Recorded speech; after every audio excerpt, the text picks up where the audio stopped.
manière de ballon. Comparé à Pelé pour son physique, à Garrincha pour ses dribbles, il est le meilleur joueur évoluant au Brésil en attendant mieux à seulement 21 ans. Olá, francês. Aqui é o Robinho, atacante do Santos Futebol Clube. Abraço a todos vocês qui acompanham o futebol aqui no Brasil. Abraço.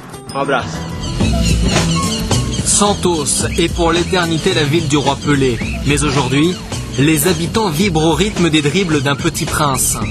Un joueur que Pelé lui-même désigne comme son successeur, Robson de Souza, dit Robinho.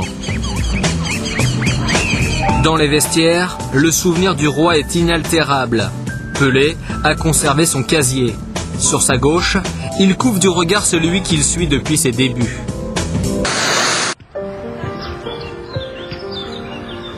Robinho a appris à jouer dans la rue, mais son aisance technique est très vite repérée par les recruteurs du Santos. Un après-midi, Pelé vient donner quelques conseils au centre de formation qui porte son nom. Il s'attarde sur ce gamin frêle. Un môme qui lui donne des frissons à chaque toucher de ballon. Il a 15 ans, Robinho. Il doit faire attention à son alimentation, mais c'est sûr, ce jeune, c'est la classe à l'état pur. Les années passent, Robinho a gagné 2 titres de champion du Brésil. Un trophée jamais obtenu sous l'ère Pelé. L'idole des jeunes du Santos, c'est désormais Robinho. Pelé dit de lui qu'il est un génie parmi les génies. Un mélange, vélocité, technique, altruisme, des qualités naturelles pour un physique un peu juste, 1m72 pour 60 kg.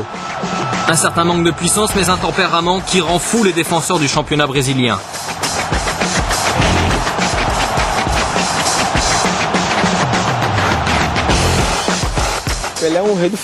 Pelé, c'est le roi du foot. Je suis très fier de le connaître et je sais qu'il apprécie mon jeu.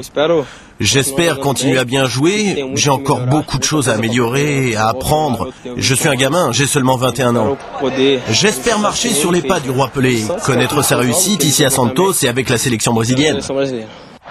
Pelé, premier supporter du Santos de Robinho. Copa Libertadores, il y a 15 jours, Robinho ouvre le score face à un club uruguayen. Dans les tribunes ou sur le terrain, c'est la même joie. Une communion qui s'exprime dans les moindres gestes, cette façon de sauter pour célébrer un but important. Cette marque des grands n'a pas échappé aux plus grands.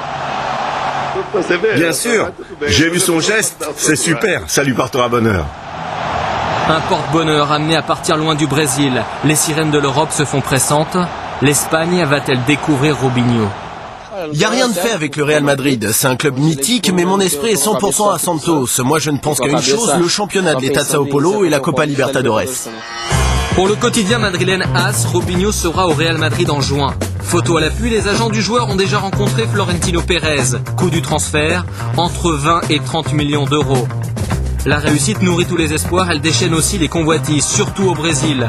Le lendemain de ces rumeurs de départ, 2 hommes enlèvent la mère de Robinho. Ils demandent une rançon. Une prise d'otage qui dure plus d'1 mois. Robinho retrouve sa mère mais a dû payer. C'est dur pour moi de vous reparler de toute cette histoire. Ce fut un moment difficile qui appartient au passé. Grâce à Dieu, ma mère est aujourd'hui en bonne santé chez nous, à la maison. Robinho, un amoureux du jeu, un adepte du contre-pied, un joueur qui pour nous Français nous rappelle Zinedine Zidane. Zidane, c'est un joueur fantastique, tout le monde le sait. Ce serait vraiment bien de jouer à ses côtés, ce serait super même. En revanche, en équipe nationale, il va falloir faire attention à ce qu'il ne marque plus de buts à la sélection brésilienne. Rassure-toi, Robinho, Zidane a laissé son maillot bleu au vestiaire.